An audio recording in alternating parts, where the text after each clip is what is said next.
morning, good afternoon, good evening, good night, depending on where you are in the world. This is Gloria White, and I'm coming to you from Utah, USA. Yesterday evening late, our governor made an announcement regarding COVID-19 and a state of emergency for Utah. I'm going to play this for you. I apologize ahead of time as they keep putting ads in here, but I will try to catch them before they cause too much interruption. Here we go, folks. Good evening, fellow Utahns. As you know, we are in the midst of a serious pandemic. The number of infections in our state is growing at an alarming rate. Our hospitals in Utah are among the best in the world, but they cannot give the best care when hospitals are at capacity and medical professionals are exhausted and spread too thin. And that is what is happening now. In our war against COVID-19, we need our doctors and our nurses, and now they need us. They're pleading for our help. The stakes are high, lives are at risk as COVID-19 cases surge, and we report record hospitalizations and new deaths day after day. Our hospitals are full. This threatens patients who rely on hospital care, from everything from COVID-19 to emergencies like heart attacks, strokes, surgeries, and trauma. We must work together to keep infections low until a vaccine is available.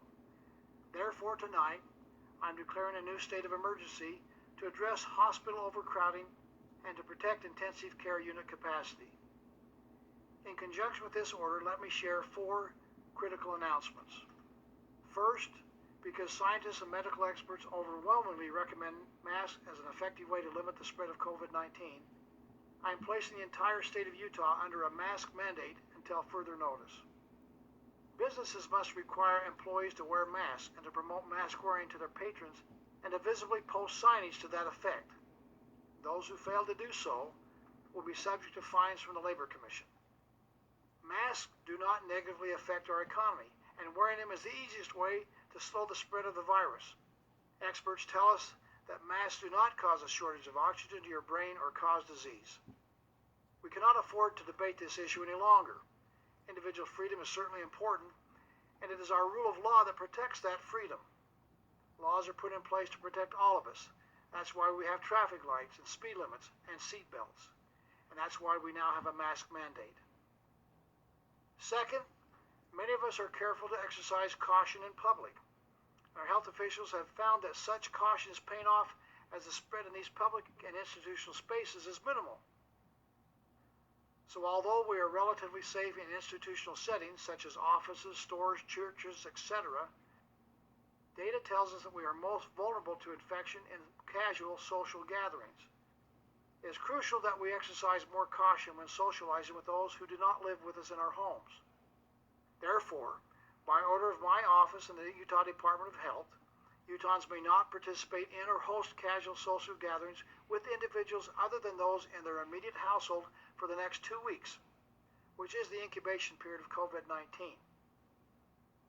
Many of you will have questions about how to safely gather during the upcoming holidays. We will share with you recommendations and directives in the coming days. Furthermore, it should be known that we will not tolerate organizers of public gatherings that do not exercise the required precautions of social distancing and mask wearing. State and local authorities will prosecute and hold accountable those who sponsor and organize such events and gatherings. Organizers will be subject to fines of up to $10,000 per occurrence. Third, we do commend those students who want to participate in school sports and activities. However, because students who participate in activities outside the controlled school environment frequently get and spread COVID-19, we are therefore postponing for the next 2 weeks all sports and after-school activities, with the exception of high school playoff and championship games and also intercollegiate sports. This suspension includes club sports, city-sponsored sports, and intramural sports, as well as other club activities.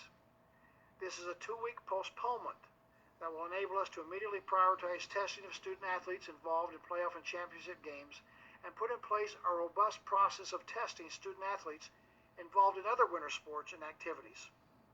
Testing of intercollegiate athletes is already occurring under the direction of their respective conferences.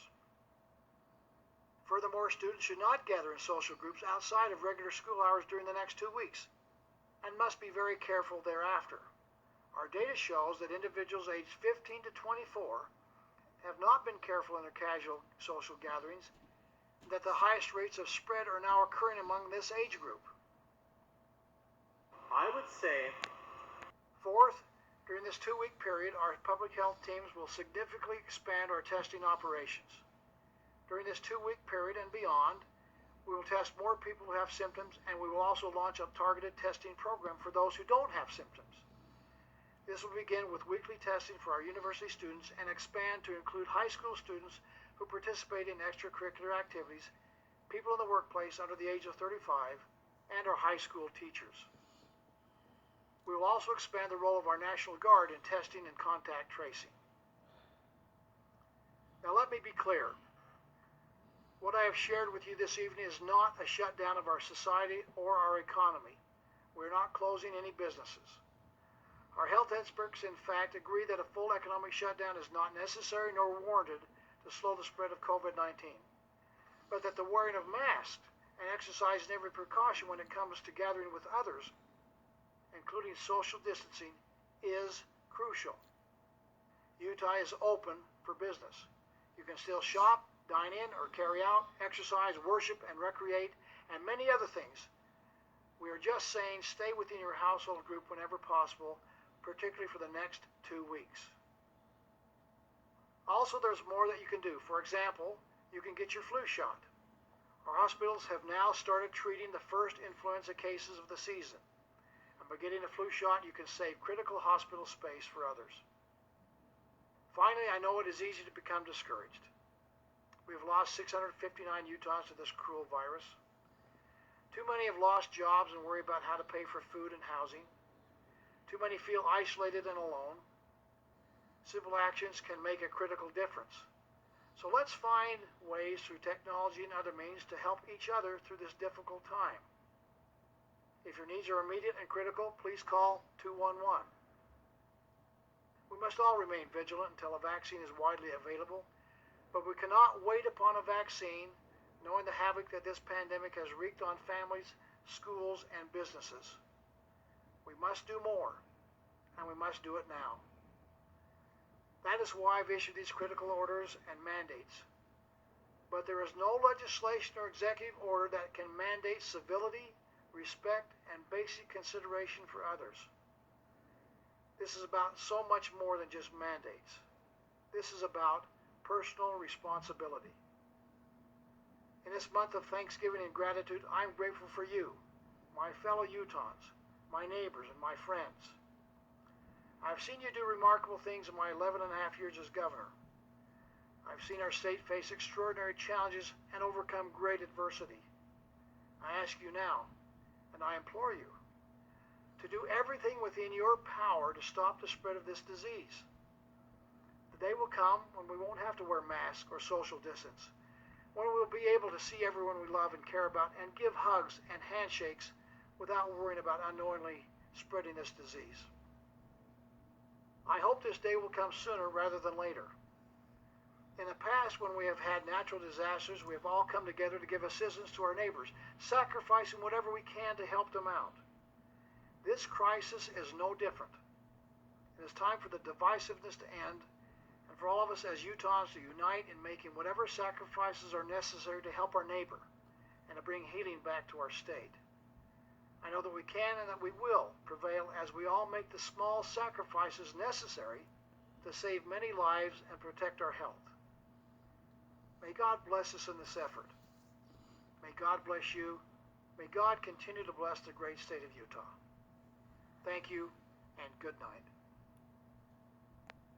a lot of This is a follow-up interview with our governor from Fox News. current trajectory with COVID-19. Are we out of the woods yet, or how do you feel about Utah's current trajectory with COVID-19? Are we out of the woods yet, or is this just another dip in the wave? We're not out of the woods, but I do like the trajectory. With things looking better, are you looking to make any changes to the color-coded scale? Salt Lake City is still in orange, other parts of the state are in yellow, some places are green. I have no intentions of making any changes as of right now. Again, some of that may come from a request from the local jurisdiction for us to take a look. But as of right now, I don't see that happening. We have a lot on our plate right now with school opening, and that's going to be a challenge to how we handle that statewide too. So I think we're in a good place right now, and we'll just let things percolate for a little bit. Will you be extending the state of emergency past August 20th, and along with that, the health guidelines? That'll be this. Okay, folks, so the extended interview was actually from several months ago, but there's a couple of things that he has talked about that I find concerning. School kids are being crumped together. The entire school is going at the same time, and what could be worse than that as far as cramming people together? And how can social distancing or social gathering in social gathering situations be more dangerous than having our kids go to school, all of them crammed into classrooms, changing classrooms in the halls all at the same time? How can that be worse? How can social gathering be worse than that? So this doesn't make sense to me. And social gathering fines up to $10,000 per gathering. And then we can't have any after school sports or anything like that. But the ones that are interstate and intercollegiate, we can test them and keep them going. What? Why would we do that for them? Why wouldn't we do that for entire schools? If you're going to do mass testing of those people, what, we don't have enough tests to test all the school kids, and now we're going to go also from testing certain groups of people under age 35. What about the people over age 35? What about the people with coexisting conditions? I don't know. This doesn't sound right to me. Can you put your feelings and thoughts down below? Because I'm feeling rather confused about this message. And as always, I love you.